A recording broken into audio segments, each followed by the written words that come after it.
सुप्रभात प्यारे बच्चों। कार्यपत्र 70। विषय है हिंदी। किताब का नाम है बेटा कृतिका। पाठ का नाम है साना साना हाथ जोड़ी। दिनांक है 21 दिसंबर 2020। कक्षा 10वीं। बेटा सबसे पहले आप अपना नाम लिखेंगे, फिर अपनी कक्षा अध्यापिका का नाम लिखेंगे। तो आज हम साना साना हाथ जोड़ी पाठ का प्रथम गद्यांश पढ़ेंगे। तो बच्चों, अब तक हम नए पाठ की शुरुआत करते हैं।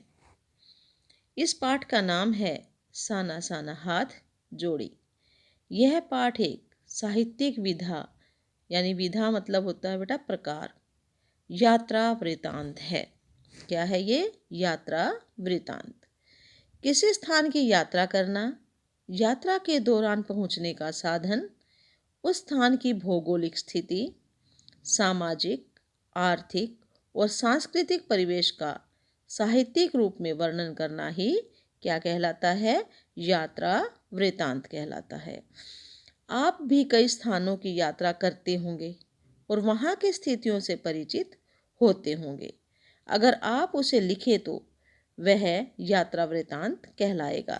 जैसे बेटा आप कहीं पर घूमने जाते हो तो वहाँ पर जो चीज़ देखते हो, भौगोलिक स्थिति देखते हो, वहाँ पर जहाँ आप यात्रा करते हो वहाँ किस चीज़ से पहुँचे, वहाँ का परिवेश क्या है, वहाँ सामाजिक आर्थिक स्थिति क्या है, और जो कुछ वहाँ पर आप देखते हो और आकर उसे लिखते हो तो वो आपका हो गया यात्रा वृतांत। तो इस पाठ में लेखिका मधु कांकरिया ने पूर्वोत्तर भारत के एक सुंदर प्राकृतिक राज्य सिक्किम की यात्रा और वहाँ की भौगोलिक स्थिति, सामाजिक, आर्थिक और सांस्कृतिक परिवेश का सुंदर वर्णन किया है। आइए अब हम पाठ को जानते हैं। तो बेटा इस पाठ के लेखिका कौन है? मधु कांकरिया। तो मधु कांकरिया ने पाठ लिखा है साना साना हाथ जोड़ी। तो गद्यांश इस प्रकार से है।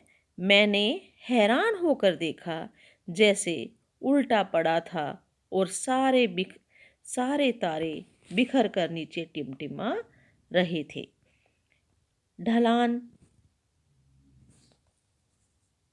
ढलान बीपी तराई पर सितारों के गुच्छे रोशनी की एक झालर सी बनी क्या थी।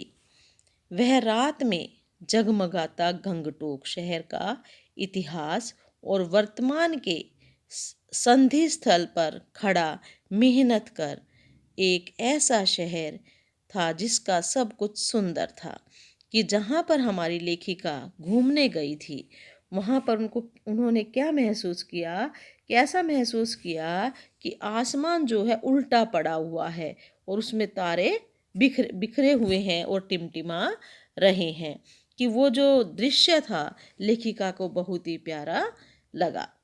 और वो शहर कौन सा था बेटा? वो शहर था गंगटोक, तो जिसका सब कुछ सुंदर था।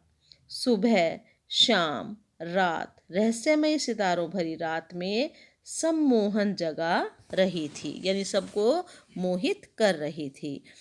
जादू भरे क्षणों में मेरा सब कुछ स्थगित हो गया था, कि मैं सब कुछ भी सोचना मेरा बंद हो चुका था, सिर्फ मैं वह दृश्य ही देख रही थी।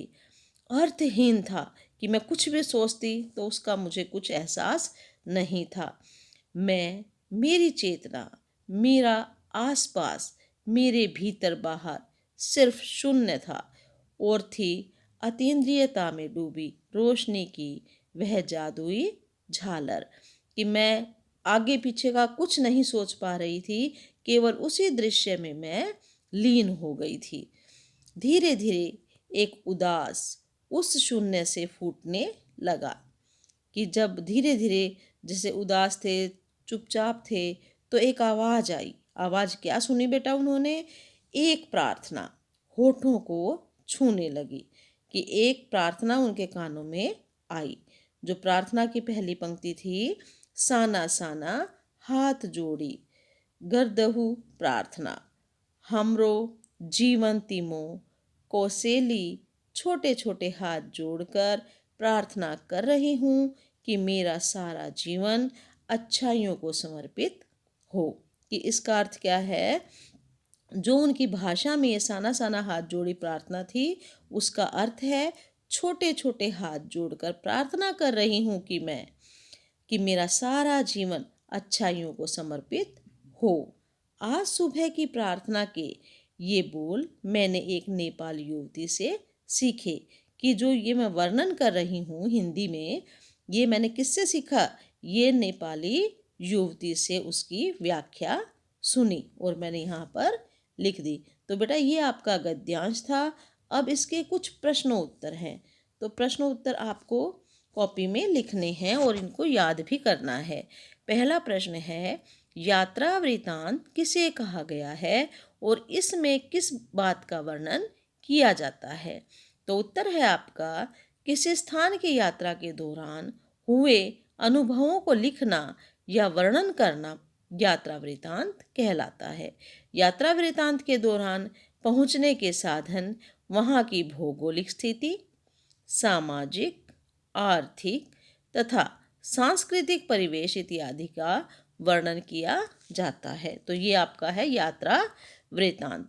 प्रश्न नंबर 2, लेखिका कहाँ गई थी और वह स्थान भारत में कहाँ स्थित है? उत्तर है, लेखिका ने सिक्किम की यात्रा की थी। कहाँ की यात्रा की थी बेटा? सिक्किम की यात्रा। सिक्किम भारत के पूर्वोत्तर दिशा में एक बेहद खूबसूरत राज्य है। तो सिक्किम कहाँ बसा हुआ है? भारत के पूर्वोत्तर दिशा में। प्रश्न नंबर 3, रात में जगमगाता गंगटोक शहर कैसा दिख रहा था? वहाँ की सुंदरता का वर्णन लेखिका ने किन शब्दों में किया है? उत्तर है, रात में जगमगाता गंगटोक शहर ऐसा लग रहा था जैसे आसमान उल्टा हो गया हो और धरती पर तारे टिमटिम आ रही हों। सब कुछ बेहद सुंदर लग रहा था, मानो कुछ जादू हो गया हो। चारों तरफ एक शांति, एक शून्य था। प्रश्न नंबर 4, नेपाली लोग क्या प्रार्थना करते हैं और कैसे? उत्तर है, नेपाली लोग साना साना हाथ जोड़ी गर्दहु नामक एक प्रार्थना करते हैं। यह प्रार्थना सुबह के समय की जाती है। तो बेटा प्रश्न नंबर 5, नेपाली युवती से लेखिका ने क्या सीखा? तो उत्तर है, लेखिका ने नेपाली युवती से साना साना हाथ जोड़ी गुरदहु नामक एक प्रार्थना सीखी। तो प्रश्न नंबर 6, ये है बेटा आपकी गतिविधि। अपनी किसी यात्रा का वर्णन अपने शब्दों में लिखिए। तो आप किसी भी यात्रा का वृत्तांत यहाँ पर लिख सकते हो जहाँ पर आपने यात्रा की है। उत्तर है, हम हर साल एक परिवार की छुट्टी की योजना बनाते हैं। इस साल हमने प्रसिद्ध पहाड़ी रिसॉर्ट यानी शिमला की योजना बनाई। शिमला भारत के आकर्षक पर्यटन स्थलों में से एक है। हमारे एक पारिवारिक मित्र ने हमें शिमला आने का सुझाव दिया क्योंकि वे उस जगह का बहुत आनंद लेते थे। हमने एक यात्रा की योजना बनाई और एक सप्ताह के लिए शिमला में रहे। आवास बहुत ही शानदार था। आवास मतलब जहाँ पर बेटा रहते हैं। और हमने नींद लेने के बाद ट्रेकिंग के लिए शुरुआत की। हमने चांडविक फॉल्स, जाखू मंदिर, धनु देवता मंदिर और तारा देवी मंदिर का आनंद लिया। हमने फेमस गेयटी थिएटर का दौरा किया। शिमला में कई इमारतों की वास्तुकला विशिष्ट है। छुट्टी का सबसे अच्छा हिस्सा कुफरी में पाक की सवारी है। कुफरी में याक की सवारी है जो शिमला से 16 किलोमीटर दूर है। तो बेटा ये आपके थे प्रश्न उत्तर। अब इनको कॉपी में लिखकर और याद कर लेना। तो बेटा देखो, दिल्ली के अंदर कोरोना वायरस तेज़ी से फैल रहा है, तो आपको कई बातों का ध्यान रखना है। समय समय पर हाथों को साबुन और पानी से धोना है। घर से बाहर निकलो तो मास्क लगाकर ही बाहर निकलना है। 2 गज की दूरी का पालन करना है।